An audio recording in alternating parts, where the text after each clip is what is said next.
Welcome back, everyone. I'm Jae Shin, a research professor at the Institute for Global Engagement and Empowerment in Yonsei University. Unfortunately, Professor Ko, who has been emceeing since yesterday, had to leave for other commitments. So I'm going to take over the MC role from now for the remainder of the sessions here at the Commons. Our next session will be on emerging technologies for better engagement and empowerment.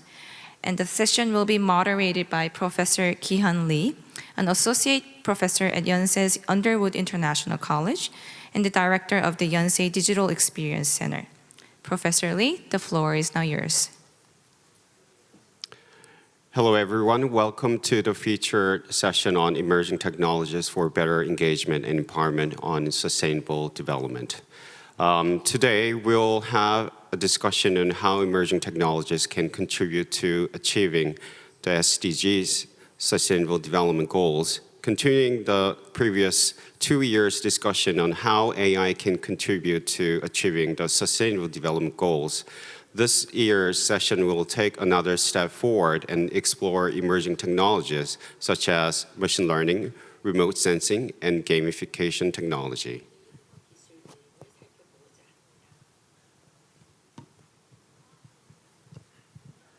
With each panelist's experience and research, this session will discuss the efforts by industries and higher institutions to address the challenges in sustainable development. Susan Kim, CEO of Montanum, is working on projects that seek to improve plastic recycling for the general public. Montanum, with its game application My Green Place, has received the highest honor in the eco contest hosted by the Ministry of Environment of Korea. Additionally, Dr. Sherry Wang, incoming MIT assistant professor, currently in UC Berkeley, has worked on addressing data scarcity for Sustainable Development Goal 2, which is zero hunger in particular, using satellite imagery to map crop types and field boundaries in South Asia and Sub-Saharan Africa. With these experts, this session will offer helpful insights into the current effort and potential challenges to achieving the Sustainable Development Goals with emerging technologies.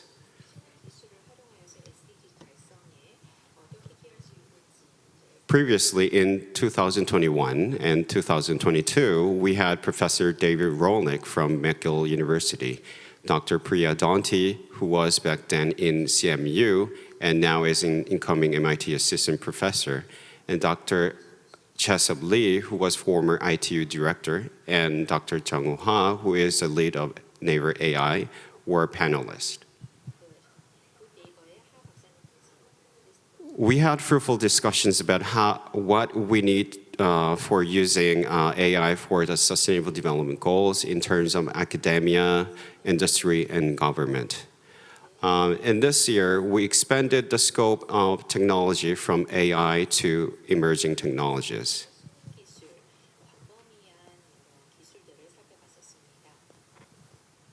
By the way, what is an emerging technology? According to Wikipedia, which is found to be shaping science, emerging technologies are technologies whose development, practical applications, or both are still largely unrealized. These technologies are generally new, but also include older technologies, finding new applications. Emerging technologies are often perceived as capable of changing the status quo. So emerging technologies, when we say emerging technologies, they are new, possibly old technologies that are perceived as capable of changing the status quo.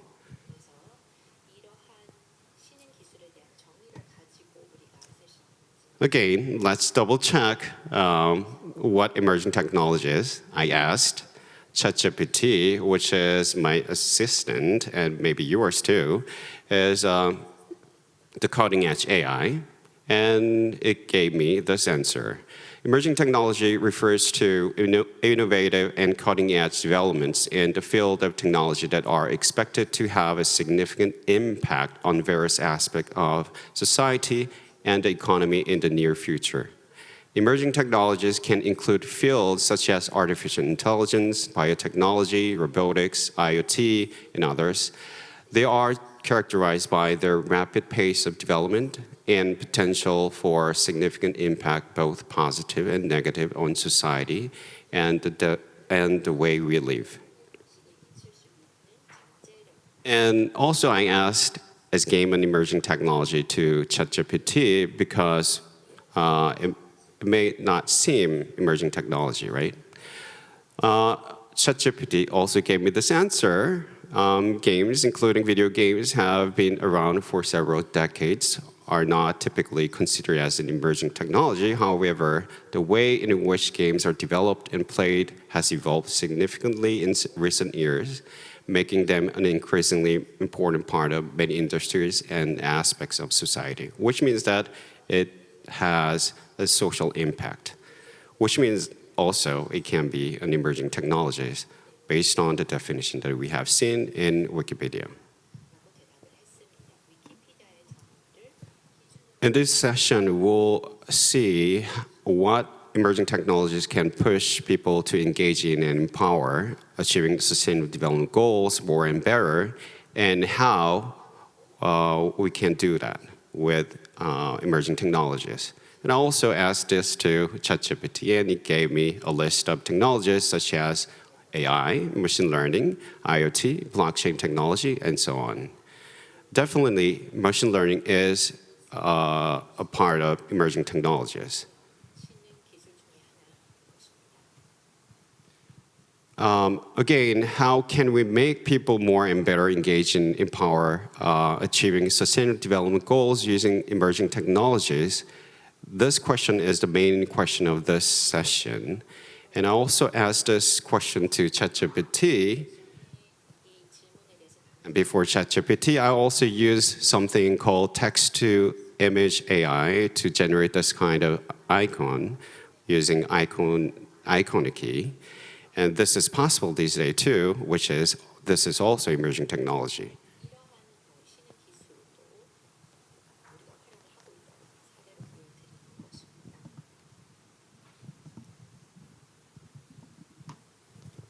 So when I asked how can we make people more and better engaging and empower achieving sustainable development goals using emerging technologies to ChatGPT told me this, and I want to emphasize that the first part, awareness and education.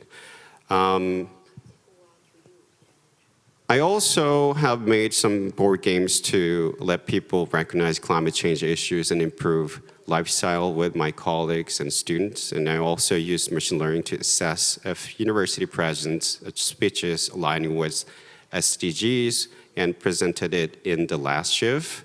And I'm also evaluating my many research areas and how the research areas are aligning with SDGs right now.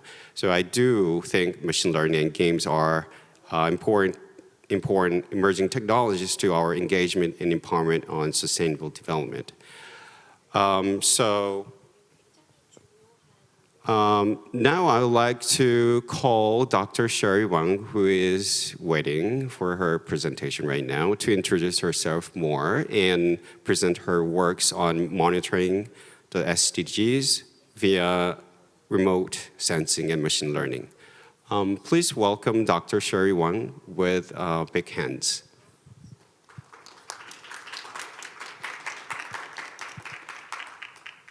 Can you all hear me okay? Yes. Okay, great. And all right, let me share my screen. Okay, hi everyone from Berkeley, California, and thank you so much for having me here today. So I'm an assistant, I will be an assistant professor at MIT starting in a few months, and right now I'm currently a postdoc at UC Berkeley, and today I'm excited to tell you about how we can monitor the SDGs using remote sensing and machine learning. So it's a really exciting time to be working with satellite imagery because Earth observation technology has advanced rapidly in the last decade. If you look at the technologies that are available from a decade ago. Their Landsat 8, for example, at 30-meter resolution and 8-day revisit time. And today we have Planet Doves, for example, that are much higher resolution at 4 meters and can actually image the Earth every single day. And so with this new amount of imagery, we can see a lot of what's happening on the Earth's surface. And I think the tech team can now play this video that I've embedded. Yeah, so this video is showing from 1984 to 2020 deforestation that's happening. I think it's in Bolivia, and it's being replaced by agriculture. And what this is showing us is the power of satellite imagery to show us what's happening on the Earth's surface at very high resolution. And why might we want to use this technology? Well, to give you an example from SDG number 2, Zero Hunger, which is something that I spent a lot of my research working on, target 2.3 is to double the productivity and incomes of small-scale food producers.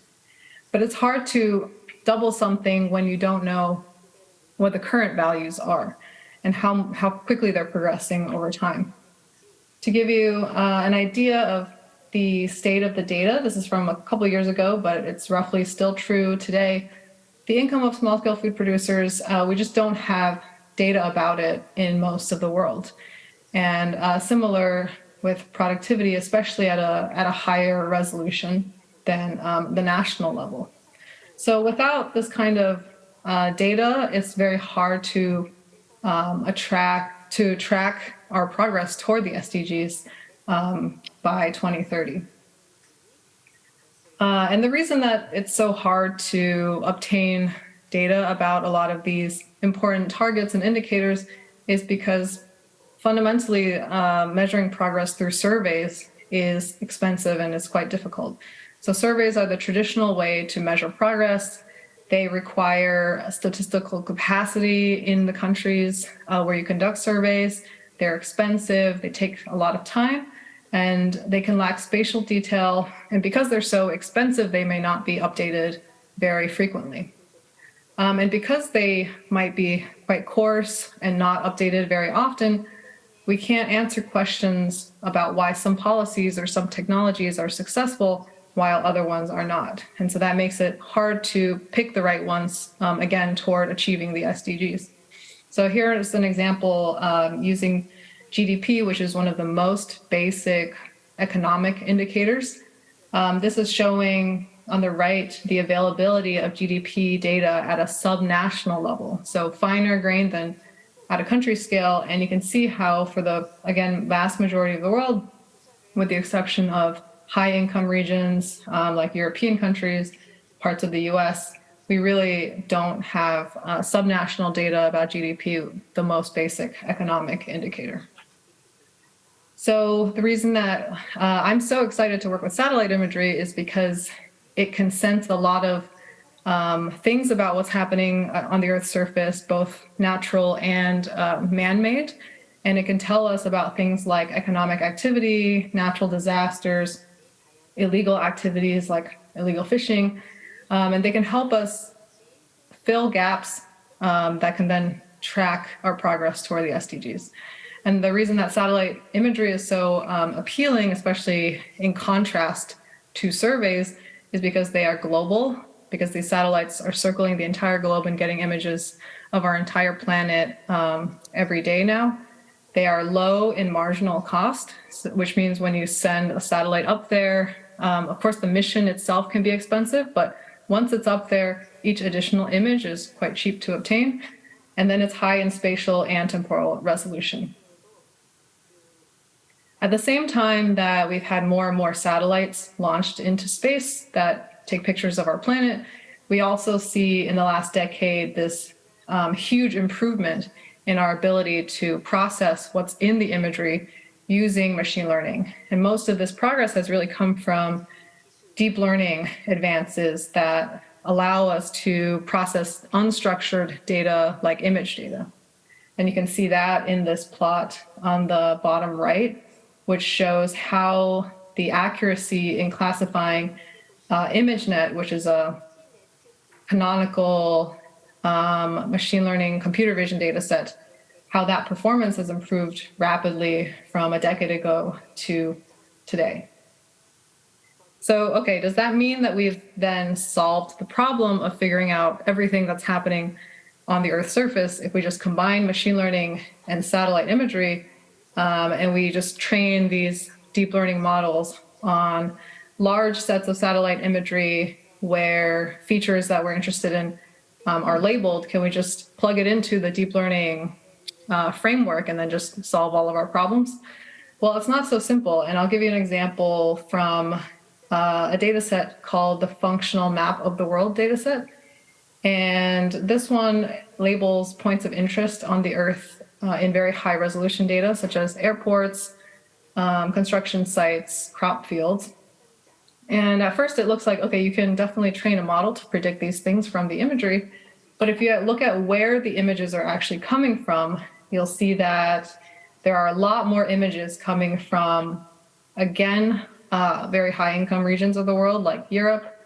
And there are very few images coming from low income regions, for example, such as sub-Saharan Africa. So it's not solved because we're kind of back at the same problem that we had with surveys, which is that some places in the world we have much better data for, and some places in the world we have much worse or almost no data for. So then there's still a gap between where we are and where we want to be. And a lot of my work focuses on how we can bridge this gap. So where we are is, again, data gathered through surveys that are quite expensive. And where we want to be is data gathered through remote sensing and potentially other novel sources of data. You could think of social media data, crowdsourcing. There's lots of data out there nowadays that has low cost of acquisition, global coverage, high spatial and temporal resolution. And then we want to use this data to understand cause and effect and evaluate policies and technologies. So the UN task team on satellite imagery and geospatial data did release a report that said that this transition would not be easy.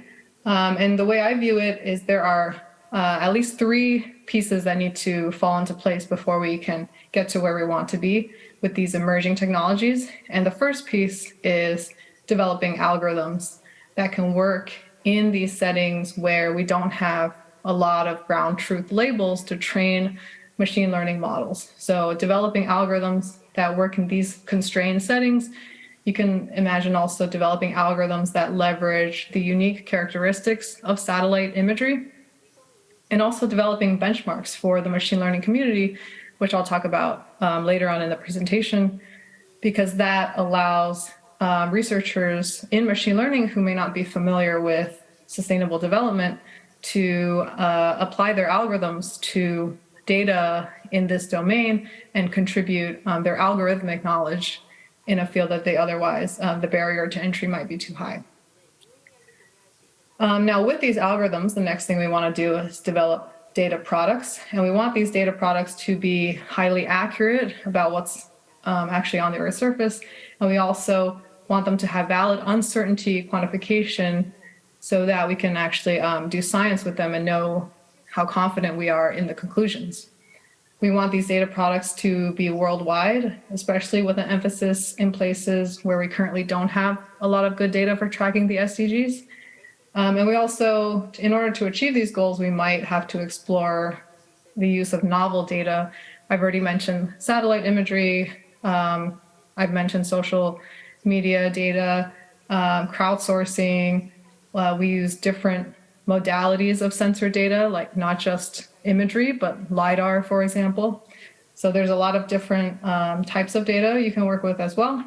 And then lastly, once we have these data products, we can assess policies, technologies, the impact of climate change, and we can also try to forecast forward things like natural disasters, where they might happen next. So for the rest of this talk, I will spend about equal amounts of time talking about one of the data products that we've worked on, which is delineating crop fields in India.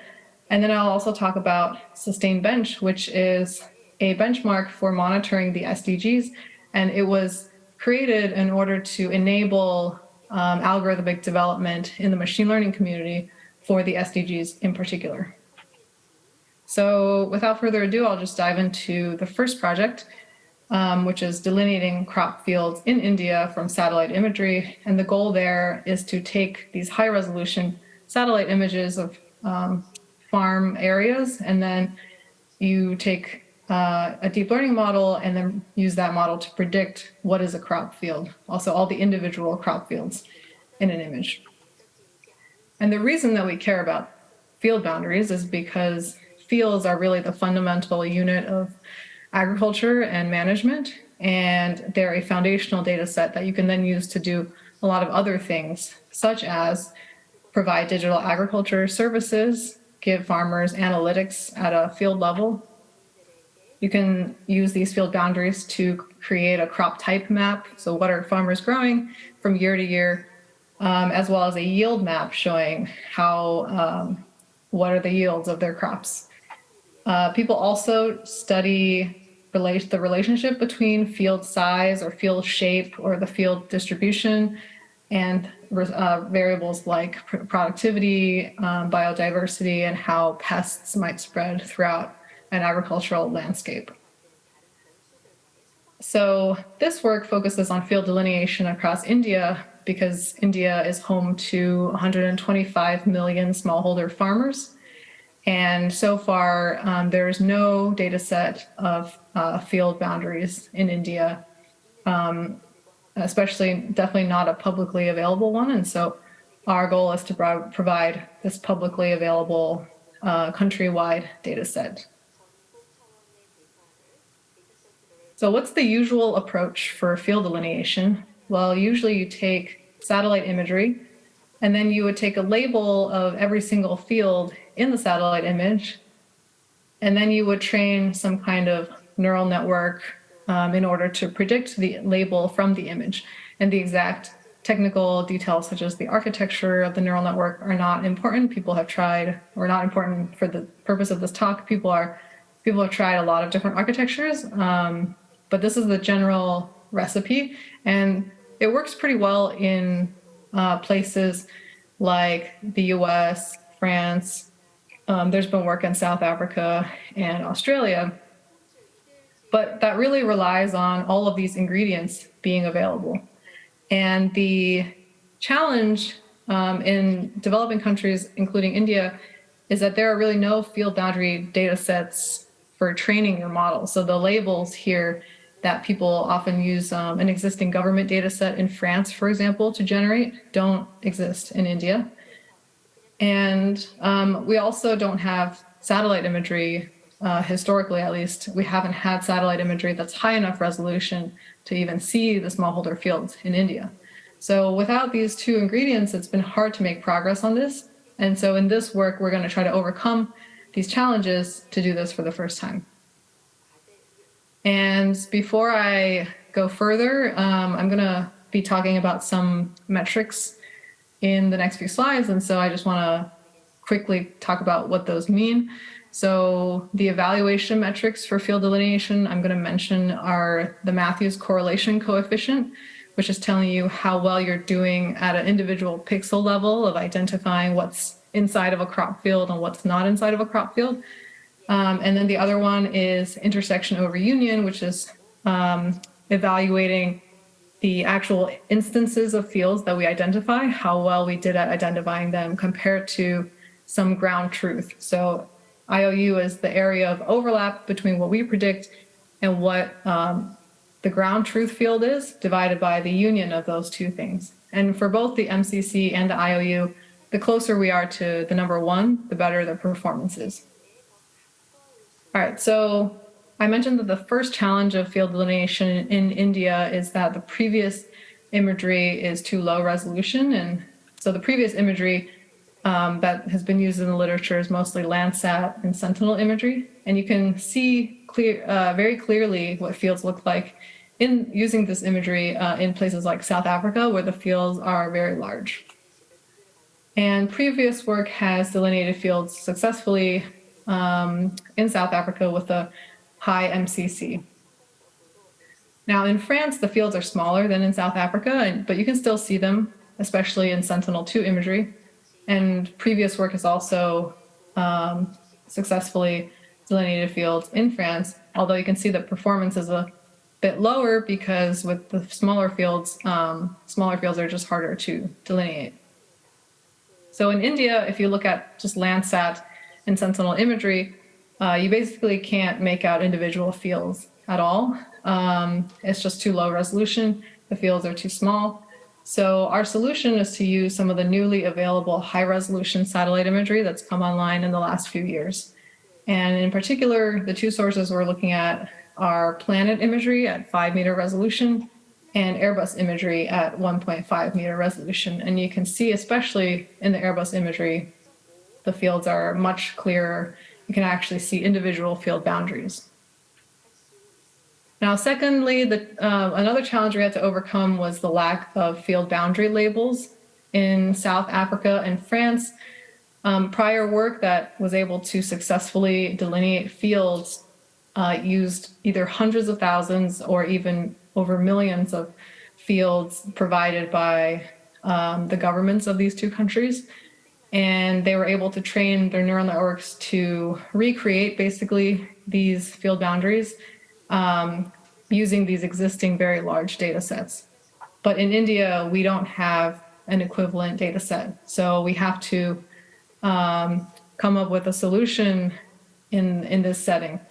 And the first thing we tried was to directly apply our model that was trained in France and just see what happens when that model is applied to imagery from India.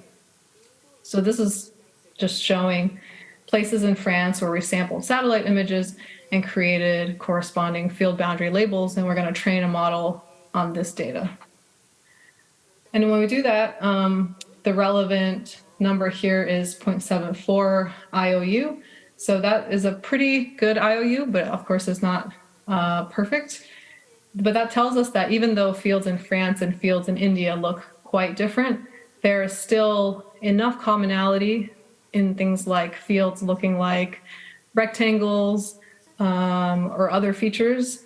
If there's enough commonality that if you train a model in France and apply it in India, you're getting a decent performance. Now, we want to do even better than that. So why don't we get some actual labels of fields in India to then train our model further in India? So we generated our own field labels in India, and it's a bit challenging to generate labels because traditionally people would label every single field in every single image, and each image can have hundreds of fields or even sometimes thousands of fields if the fields are very small. And it's just super time consuming and expensive to label every single field. So what we wanted to do was to get fields from all over India and images from all over India, and it would have been very expensive to label every single field in every single image. So what we did was we collected sparse labels where we labeled just 5 fields per image, and then we only trained the neural network on those 5 fields, and in the rest of the image, which is not labeled, we just don't train the model on it. And this actually, even with this setup, you're able to train a neural network to do quite well. And you can see here our map of where we sampled images in India. And so there were 2,000 images, 5 fields per image, giving us a total data set of 10,000 fields spread out across all of India. And we've already released this data set publicly on Zenodo. So our solution here, now that we have data in India, is to train our model in France on a lot of labels, on millions of labels. And then we take that model and then we continue to train it on the relatively small amount of data that we have in India. And when we do this, we achieve an even higher IOU. So we go from 0.74 to 0.85. And just for your reference, a model with an IOU equal to 0.8 was operationalized in Australia by CSIRO. And so we already passed the threshold that would allow us to productionalize this model. So here are some final results from the model that we trained, our best model. And you can see the Airbus image on the left here, and then the predicted fields on the right. And our model is doing a pretty good job, even as fields get quite small in some cases. Another thing that we learned was that pre-training a model in France allows us to achieve the same performance with a lot fewer labels to train on in India. So this is shown by the graph here on the left, where we compare the blue curve, which is training a model from scratch in India, so no pre-training in France. We try this for a number of different training set sizes in India. And then in orange is a model that's pre-trained in France and then fine-tuned on the same number of fields in India. And so if you had a target IOU, for example, of around 0.8, you can achieve that performance using pre-training in France with about 7 times fewer labels in India. So transfer learning basically makes smallholder field delineation much more easy to scale because you have to collect fewer labels to achieve the same performance. And our ongoing work now is to create this first ever India-wide field boundary data set by applying the very scalable algorithm that we've developed to the entire country. And this is just an example of one region in India. And we're collaborating also with the Linux Foundation and CGIAR to make this happen. So the second project then I'll talk about is Sustained Bench, which is benchmarks for monitoring the Sustainable Development Goals. And this was a project with Chris Ye and Chenlin Meng at Stanford and Caltech. And Sustained Bench, we put together a collection of 15 machine learning benchmarks that cover 7 SDGs, which are highlighted here on the left, and they span 119 different countries with the focus on sub-Saharan Africa, South Asia, basically the places where we have the fewest data traditionally about sustainable development. And the ML challenges contained within Sustained Bench include things like self-supervised learning, meta-learning, and multimodal or multitask learning. And the motivation for developing Sustained Bench was to lower the barrier to entry for research on sustainable development goal monitoring, provide benchmarks to standardize evaluation on tasks related to SDG monitoring, because what happens a lot of times is people will demonstrate an algorithm on a data set that they put together. And of course, those papers are still very valuable and do often extremely good work, but it's hard to compare performance across algorithms a lot of the time because people are using their own data sets. So the idea behind a benchmark is to provide the data, provide the evaluation metrics, everything is held constant except for your algorithm, and then we can compare multiple algorithms to see which one actually does the best on the task. And we also developed Sustained Bench to encourage the machine learning community to evaluate and develop methods to address these problems of global significance, because a lot of times the machine learning benchmarks that are out there are what we call kind of toy data sets. They are not necessarily realistic scenarios. They contain data that's been cleaned or is about dogs and cats or objects that are not so related to sustainable development. So we want to provide this data set so that the machine learning community can evaluate all these novel algorithms that they're always creating on these problems that have a lot of impact globally. And so we're hoping Sustained Bench can be something like ImageNet, which was a data set released years ago now that really catalyzed progress in computer vision. So this is showing an overview of all the data sets and tasks in Sustained Bench.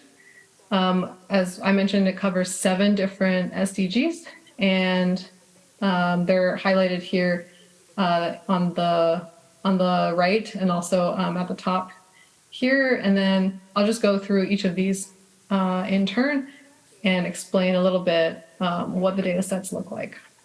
So first, we have one set of data that is actually shared across multiple SDGs. And in this one, we're taking satellite images as well as street level images that correspond to those locations in the satellite images. And we want to see how well we can predict things like poverty, which is an asset wealth index, for example, child mortality rate, women's BMI, women's educational attainment, clean water, and sanitation, which are variables that are all reported in the Demographics and Household Survey, or DHS survey. And the task is to either individually or potentially do what is called multitask or multimodal learning. So trying to learn all of these at the same time using multiple modalities of imagery, not just satellite imagery and not just street level imagery, but combining the two together.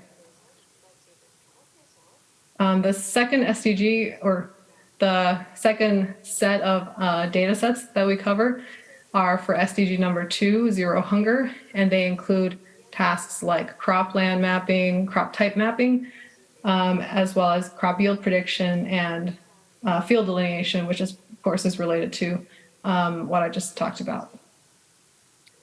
We also cover SDG number 13, which is climate action, in one of our data sets, which is brick kiln classification. Of course, there's many other tasks that could be added to this climate action part of our sustained bench, but the one that we currently have is brick kiln classification, and that means taking a satellite image and then detecting whether or not there is a kiln in the image. And then I think lastly, SDG number 15, Life on Land, we have a couple of tasks related to feature learning for land cover classification and out-of-domain land cover classification. What that last one means is, for example, we have a lot of data about land cover in Europe and the US, but we have, again, less data about land cover in sub-Saharan Africa. So can you use the knowledge that you can gain from classifying land cover in Europe and the US to do better on classifying land cover in places where you have less data? Our code is available on GitHub, and it allows you to load the data sets very easily, and also create a very easy data loader for deep learning. And then on our website, we have a leaderboard for each task that ranks how different methods are doing on these different benchmarks. So you can see what method is performing the best at any particular time. So yeah, that's all I have for today. If you want to check out Sustained Bench, here is our website, and you can also scan the QR code, which will take you directly to the link. And I would be happy to take any questions. I'm not sure now or at the end. Thank you very much, Dr. Wang, for your sharing your work. It's, I think, groundbreaking, and you have worked a lot on data set, I think. I think IGE or Pan Ki-moon Center or other organization may have some data to contribute to your Sustained Bench too, I think. We have several questions right now. Let me quickly just ask you some questions like, during your work, you have found the kind of digital divide in satellite images or like image data that we have today, right? How labeled images are right now, and I see that OECD countries or metropolitan area, they have more images currently. Is it really severe right now? Is it really big gap? Yeah, there's definitely a gap both in the amount of imagery that's available for certain satellite sensors and the amount of labels that have been generated. I think for especially high resolution imagery, what happens is the satellites are specifically tasked to take pictures over certain areas by paying customers. And that happens more often in these high income regions than it does in the lower income regions. So we have much more high resolution, very high resolution, such as 1 meter resolution data in high income places, and we have not many of them in the lower income regions. And then for labels, it's similar. It's quite imbalanced still. As you saw in the functional map of the world data set that I gave as an example, it can be many orders of magnitude difference in labeled images. And I think there are lots of efforts now to kind of remedy this, both on research side, nonprofits. You have like the Lacuna Fund, which is funding the collection of data sets specifically in sub-Saharan Africa. So there are efforts to balance it out, but insofar as there are kind of commercial forces driving the generation of the data, you definitely see that imbalance. Okay, thank you. I think we are kind of running out of time, but I think Sujin also has a question. So, 네. 그 서스테인 벤치에서 공개하고 있는 데이터에 대해서 So you talked about the data that Sustain Bench is sharing, and so there were some data that I was able to, I thought would be useful for us. So what were some of the challenges that you faced as you conducted the Sustain Bench and other projects that you did, and what kinds of assistance do you need from a company from us? Yeah, okay, I'll do that. What kind of assistance do you need from a company like us? I can use those of various data from the Sustain Bench and using it to develop our game. And I was thinking, what are the main challenges of the Sustain Bench project, and what kind of help do you need from us?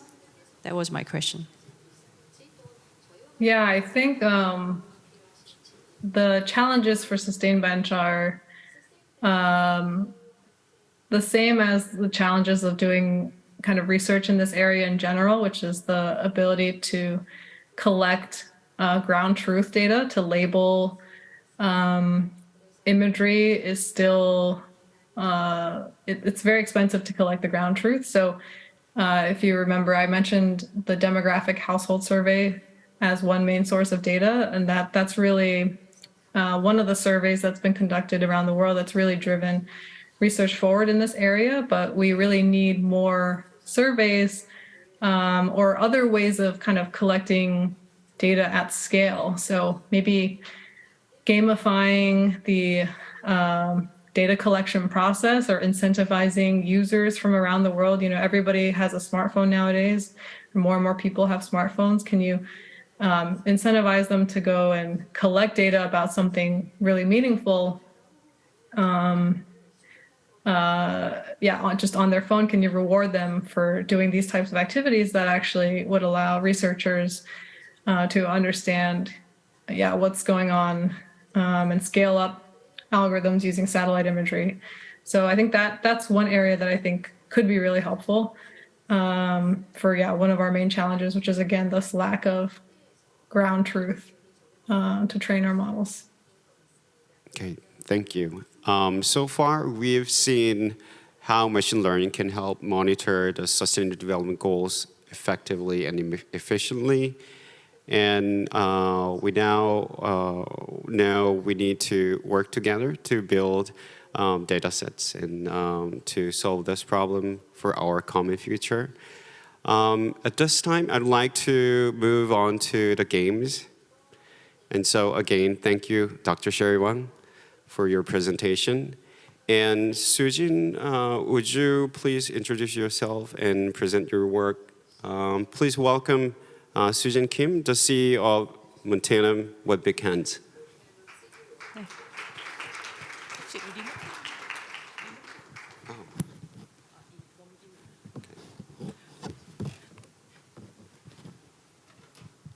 네, 안녕하세요. 몬테넘 김수진이라고 합니다. Hello, ladies and gentlemen. I'm Sujin Kim, CEO of Montanum. 인공위성에 We just heard from Professor Wang talking about how we can achieve Sustainable Development Goals in the sky at the level of AI. I'm going to talk more on the ground level, what we are doing, especially focusing on games. I'm currently CSO at Must Games and I'm CEO at Montenum, so I am working in both organizations. Must Games and Montenum are both game developers, and we are pursuing the development of games to try to foster change in the world under the mandate Play for Change. Montenum has been established as a social venture company, and we are creating digital content to achieve the UN SDG goals. The first game that I want to introduce to you is called Plant World. It's a carbon reduction simulation game. Of the UN SDG goals, the 13th goal has to do with climate action. This game is working off the motif of the 13th goal. We want to try to envision a world that is full of factories or a world that is full of green plants, and that is why we have chosen the name Plant World for the name of this game. We were selected as a functional game support project in 2021 by KOKA, and last year Google Korea selected us as a startup support. And you start the game, you see a map of the world. You see the countries emitting carbon dioxide. We're trying to decrease the speed of these carbon emissions. So you can either engage in development of technology or maybe sign agreements diplomatically or engage in international environmental campaigns to try to decrease the level of carbon dioxide and therefore the level of carbon risk. Now, you can see that as the level goes up of carbon dioxide emissions, there's more disasters. So you have to complete the play within the given time period. So that's about 30 minutes. We'll see what happens to the world if you do not engage in any climate action. You see that there's a lot of difficulties in trying to maintain a balance between economic growth and carbon emissions decrease. In fact, you can have in-app purchases actually plant trees through the game. This shows that the game is not just a game, that you can engage in action to decrease carbon emissions. We have also donated some of the in-app purchases. Last year, we have worked together with AFOCO to plant trees in Cambodia. We have planted some trees under the names of our users. We've added labels to the trees. These are rose trees in particular. They are heavily deforested around the world. It's an endangered tree species. Next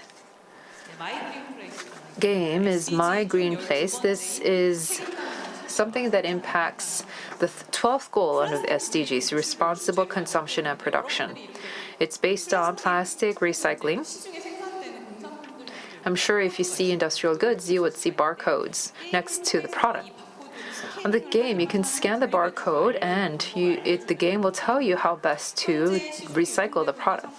Of the about 49,000 different products that we have access to in terms of the barcode information, we have successfully created a database for them and put them in the game. And in fact, we also received an award last year by the Minister of Environment. Another video of the game here. You would see that it's a game that you can leave. You're creating your own beautiful world within the game.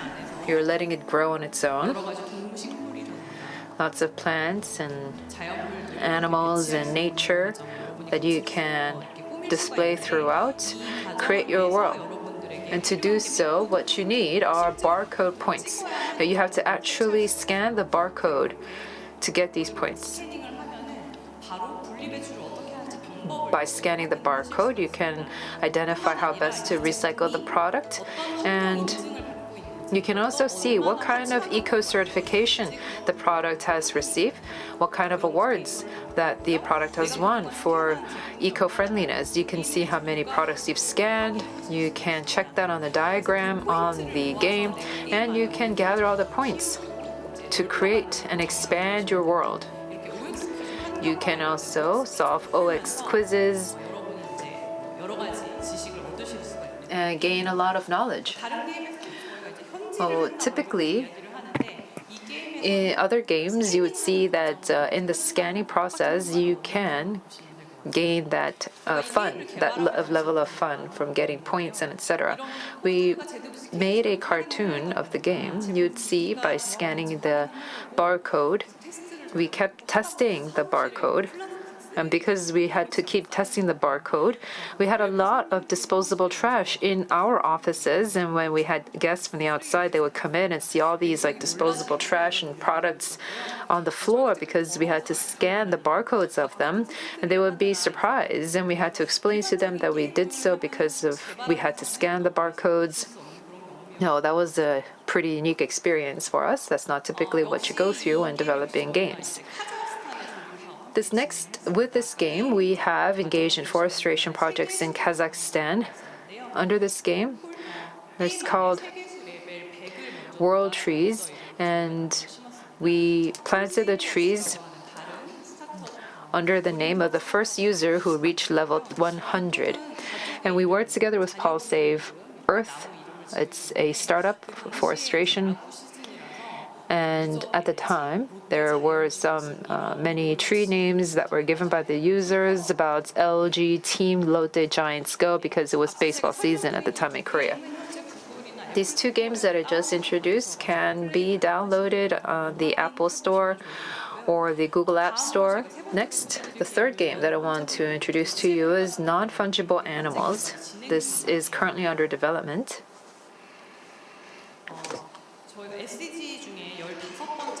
Now, this touches upon the 15th SDG goal, or Life on Land. It's an NFT game themed on biodiversity and endangered species. It's blockchain-based. It's a little bit more like a game compared to the other two games that I mentioned before. I'm going to show you a short video clip. You could see that the way that you play the game is similar as before, so you let the world grow on its own. You see that the territory continues to expand over time. And then there are new animals that appear that would live on this land. These are Asiatic black bears or mountain gorillas or otters or lesser pandas. These are all endangered species as designated by the Ministry of Environment. There are some overseas endangered species as well, but it's not just endangered species. There are also other animals that we know and are familiar with, like puppies and lamb and rabbits. When some of the endangered species can be issued as NFTs, the probability of NFTs is actually equivalent to the probability of the endangered species. So, if the species is in danger, it's about to go extinct, then the NFT would be more rare. We thought that perhaps this would be an idea for people to see this as a very rare item and therefore understand the importance of protecting endangered species. Now, going back to why we're using games as a medium to achieve SDGs, games are fun and they're very immersive. People become immersed in the game and they play the game, and even unconsciously they can be educated on their own. So for example, our games can allow people to understand the carbon emissions decrease mechanism or recycling or about endangered species. And games are a medium that is very familiar to the millennial generation. There are some people who call us after they've searched ESGs or games. Most of them are college students because they understand that the environment and games are not completely isolated from one another. While working on Plant World, I thought that the UN SDGs provides global goals, but if we consider why not many people are interested in these goals, it's just that some goals are so big. For example, climate action, it's such a big goal. And it talks about climate action around the world, and this is a global scale. It has taken a long time to occur, so it's not easily recognized as something that is my problem. But in games, because you can play anytime, anywhere, using simulation, you can get that level of awareness. And You might think that maybe my individual action might not really make an impact in the world. But the mechanism of games is that it can provide immediate feedback and compensation. So as you decrease carbon emissions or recycle plastic properly or protect endangered species, you are rewarded with compensation, and this leads to reinforced behavior. In fact, we are hoping as developers that this is going to lead into the real world. I'm sure you've all heard of the Maslow hierarchy of needs. When we are pursuing the common goal of SDGs, we have to go beyond the bottom rung and try to get to the top of the pyramid to seek the common good. What's interesting is that the Plant World game was hacked by some users once, and the users who hacked the game ended up planting a huge amount of trees. One user hacked into the game and then planted 440 trees. Of course, it didn't make any money, but it was just interesting to see that hackers hacked into the game to plant more trees, and we thought that was interesting because hackers are also seeking the common good. We are hoping that games are not just going to end as games alone, that they can actually impact our real lives and the environment around us. And to do so, we have to reinforce compensation, not just inside the game, but perhaps maybe economic compensation that will incentivize more people to work on SDGs. With that, I hope that we can have more cooperation. This picture, you see there's one man and two women. It's not like a triangle or anything. It's not a romantic triangle. We use DALL-E, generative AI, to try to depict me and Professor Sherry Wang and Professor Lee together. So we have come through different paths, but we are meeting at the center. When I tell people that, oh yeah, I'm making games on the environment and SDGs, they say, oh yeah, that sounds nice, but it doesn't make any money. And some people express their concern to me. But I can say that we are from a very small company, but we were able to come a long way. And we believe that games could be a very viable medium.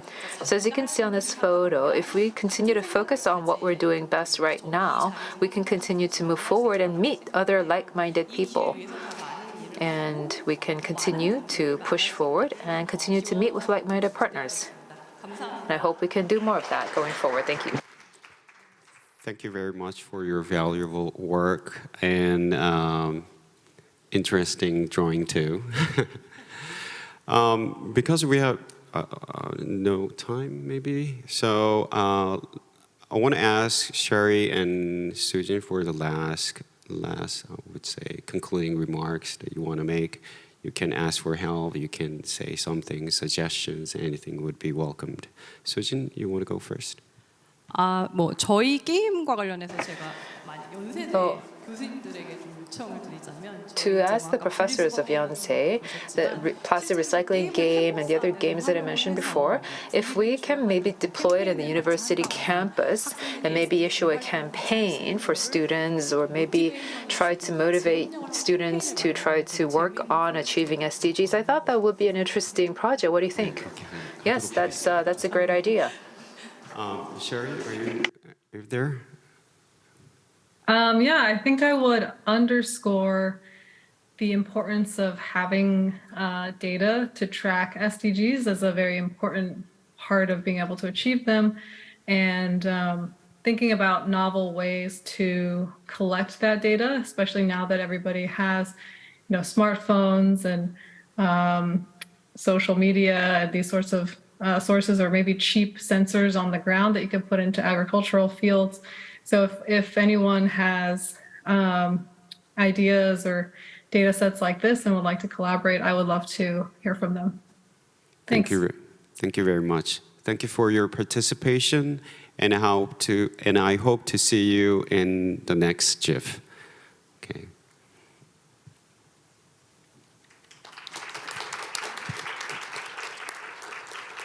Thank you, Professor Lee and Sujin, and also Professor Wang. It was a very intriguing session. I actually found it very interesting personally because I'm working as an evaluation specialist in the field of international development. I agree how data collection, generating different types of data is important.